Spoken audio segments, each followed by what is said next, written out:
आज के वीडियो में मैं लेके आऊँ एक टॉपर की कॉपी। रियल बोर्ड एग्जाम में की कॉपी है। ये 2022 का जो पेपर हुआ था ना, क्लास 10th इंग्लिश का, जो टॉपर की कॉपी, कैसे इन टॉपर ने लिखा है, उनको कैसे 100 में 100 नंबर मिले, वैसे ही आपको भी लिखना है। इनकी राइटिंग उतनी ज़्यादा अच्छी नहीं है, लेकिन प्रेजेंटेशन बहुत ज़्यादा अच्छा है, और इसी की वजह से इनको 100 में से 100 नंबर मिले हैं। कैसे, वो मैं हम देखेंगे, और आपको भी इसी तरीके से लिखना है।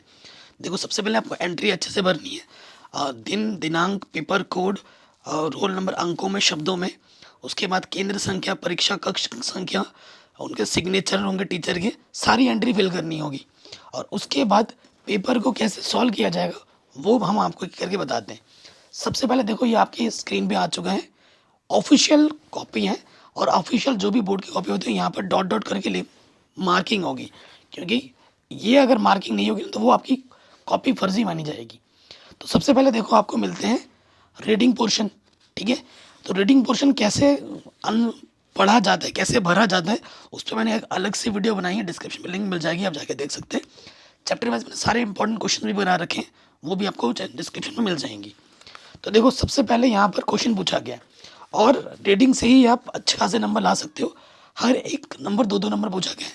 क्वेश्चन पूछा गया, how do we pollute our environment.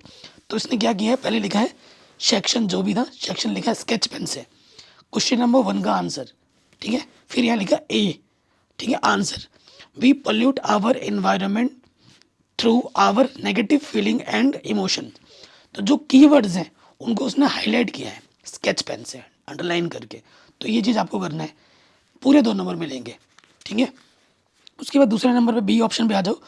देखो, 2 लाइन छोड़ के दूसरा आंसर लिखा है, जो भी की पॉइंट है उसको हाईलाइट किया है, ताकि, क्योंकि examiner teacher first impression is the last impression होता है।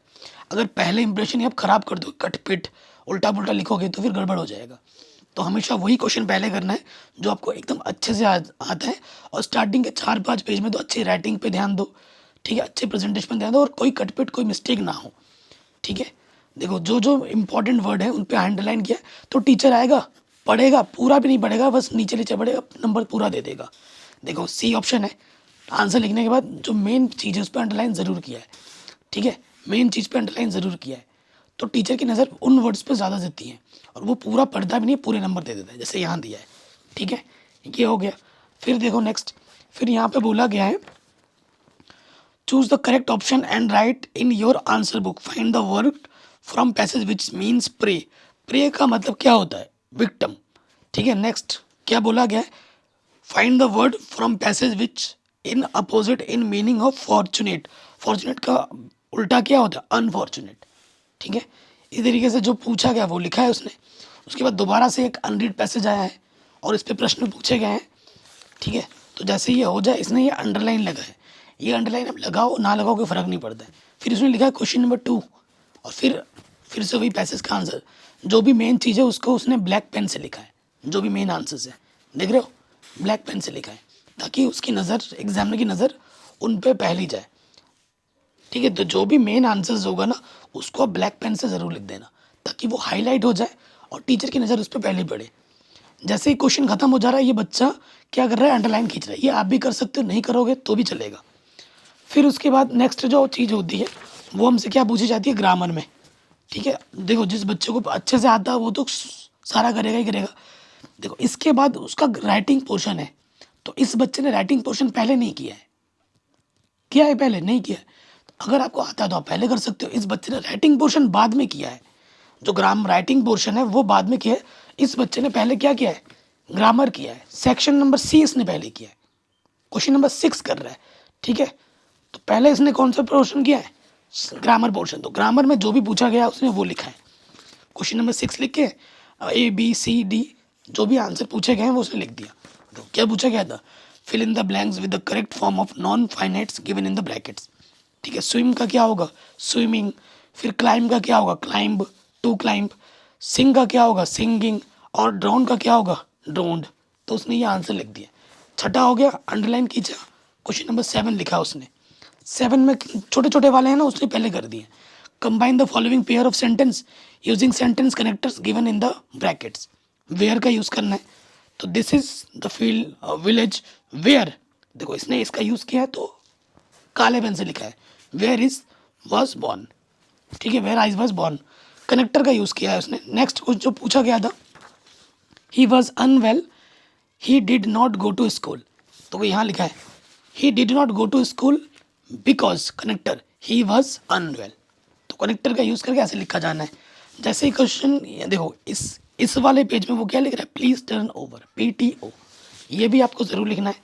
अगले क्वेश्चन पे आ जाओगे, क्वेश्चन नंबर क्या है, ये 8 है, तो ये लिखा join the following pair of sentence as directed, ठीक है, बिगिन विथ टीचर, तो लिखा था teacher said that the earth revolution round the sun, ठीक है, हो गया। बी ऑप्शन में एक लाइन छोड़ के बी ऑप्शन लिख दिया उसने, ये हो गया, लाइन दिया। अगले प्रश्न पे आ गए, क्वेश्चन नंबर 9 पे आ गया। इसने पूछा है fill in the blanks with the correct form of verbs in the given bracket, the teacher leave, तो टीचर के बाद क्या है, लेफ्ट, करेक्ट फॉर्म, ठीक है। द क्लासरूम बिकम, बिकम की जगह क्या आ जाएगा, became, like a busy market all the students talk, talked होगा, टॉक्ड टू ईच अदर, ये हो गया। फिर आ जाएगा क्वेश्चन नंबर 10 का आंसर। 10 में क्या पूछा गया है, complete the following sentence using models, ठीक है, तो यहाँ she was so old that she could not run, model auxiliary. उसके बाद dash I come in place, तो आएगा मे आई कम इन प्लीज, ठीक है, ये इसका आंसर हो गया। उसके बाद क्वेश्चन नंबर 11 पे आ जाओगे, कह रहे rearrange the following words and phrases into meaningful sentences, इनको अरेंज करके एक मीनिंगफुल सेंटेंस बनाना है। ए ऑप्शन में the day was very hot, ठीक है, डे इधर उधर करके सेंटेंस बनाना meaningful. Early you get should up, should up, you should get up early, ठीक है। बी में क्या पूछा गया है, transform the following sentence into passive voice, ठीक है। सो यहाँ बोला गया ही प्रेज्ड मी, तो I was praised by him. Mister Sharma teachers us English, English is taught us by mister Sharma, तो ये इसने इसको पैसिव वॉइस में कन्वर्ट कर दिया है, तो ये क्वेश्चन भी आराम से बन गया। उसके बाद वो सेक्शन डी में आ रहा है, सेक्शन बी अभी भी उसने स्टार्ट नहीं किया है, सेक्शन बी बड़े बड़े हैं तो उसने लास्ट में किया है इस बच्चे ने। तो अब इसने सेक्शन डी, टेक्स्ट बुक, जो क्वेश्चन है देखो ये टेक्स्ट बुक का है आपका, जो आपने पढ़ा है, ये पैसेज पढ़ना है और इसके आंसर्स देने हैं, तो इस बच्चे ने आंसर दिया है। देखो क्वेश्चन नंबर 12 लिखा है, ए आंसर्स, उसके बाद बी आंसर्स, 12th का बी, ठीक है, 12th का सी, 12th का डी, जो जो पूछा गया है उसने उस हिसाब से आंसर्स लिए हैं।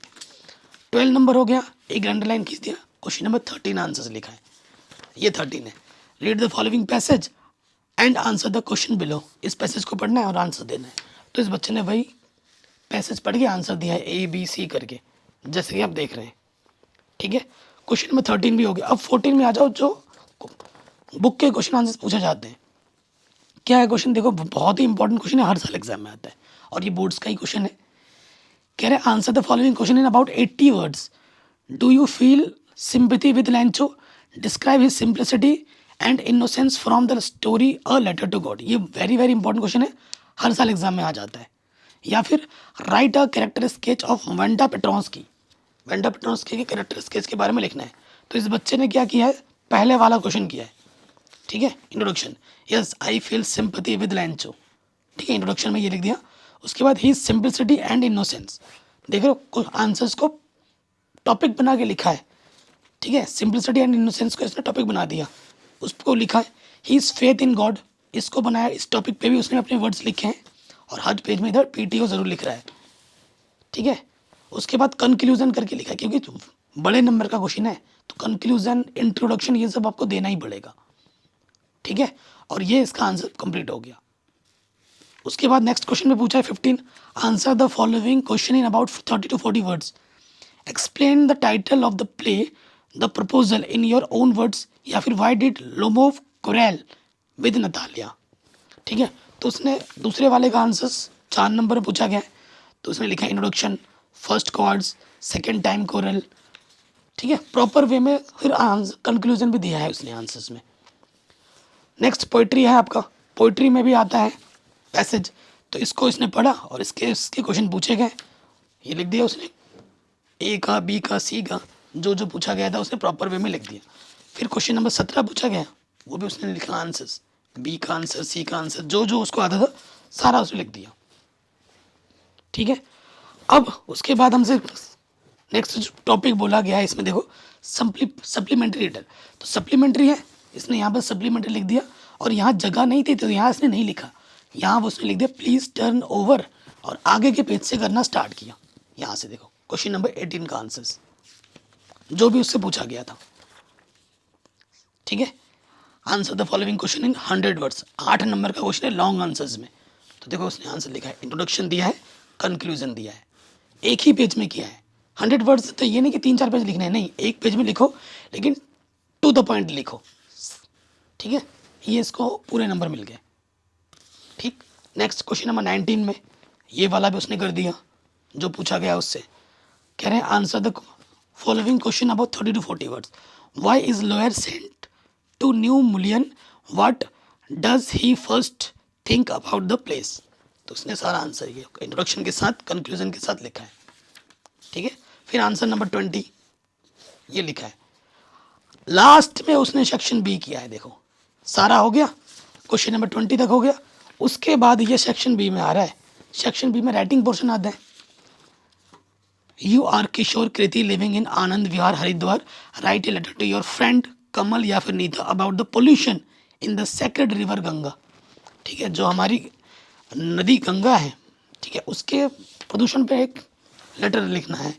तो आनंद विहार हरिद्वार डेट लिख देंगे, डियर नीता, फिर लेटर लिखा है इसने पूरा।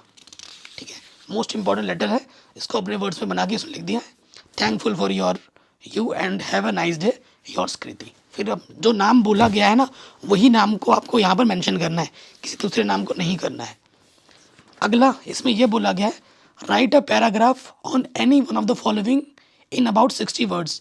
तो हेल्थ, इंपॉर्टेंस ऑफ गेम या फिर योर हॉबी, 3 में से किसी एक पर आपको एक पैराग्राफ लिखना है। ठीक है, तो ये लिखा है इसने इंपॉर्टेंस ऑफ गेम्स पर। ठीक है, पहले इंट्रोडक्शन दिया है, उसके बाद इंपॉर्टेंस ऑफ गेम के बारे में बताया 4 लाइन, और उसके बाद कंक्लूजन ज़रूर देना है। इंट्रोडक्शन और कंक्लूजन ज़रूर देना है। 5वें में ये पूछा गया है, on the basis of the hint given below right a paragraph in about 80 words on a cricket match. Hint क्या है, टॉस, टॉस कौन जीता हारा, डिसाइडेड टू बैट कितने ओवर का मैच है, कितने स्कोर बनाए, कौन जीता। ठीक है, ये चीज़ होनी चाहिए। तो ये टॉपिक है, उस पर हमें आर्टिकल लिखना है पूरा। तो देखो पूरा लिखा है, कौन जीता, किसने जीत के बल्लेबाजी करने का फैसला किया, बैटिंग करने का फैसला किया, किसने कितना स्कोर। ठीक है, जो चीज़ है ना हिंट जो देना था उसको उसने ब्लैक पेन से लिखा है कि सारे टॉपिक कवर हुए हैं, स्कोर 1, एक्साइटिंग। ठीक है, ये चीज़ ज़रूर लिखनी है, अगर नहीं लिखोगे तो नंबर नहीं मिलेंगे। ये की पॉइंट है, तो की पॉइंट को उसने ब्लैक पेन से हाईलाइट किया है। और इस तरीके से जब आप चीज़ों को लिखोगे करोगे तो आपको 100 नंबर लाने से भगवान भी आके रोक नहीं सकता। तो इस तरीके से आपको इंग्लिश की कॉपी एग्ज़ाम में लिखनी है और इस तरीके से आप करोगे तभी आपको पूरे नंबर मिलेंगे। ये टॉपर की कॉपी थी जिसको 100 में से 100 नंबर मिले थे 2022 के बोर्ड एग्जाम में। तो 2024 के बोर्ड एग्जाम में आपकी भी 100 में से 100 नंबर आएंगे अगर आप ऐसे कॉपी को लिखोगे। जय हिंद, मिलते हैं आपसे नए वीडियो में।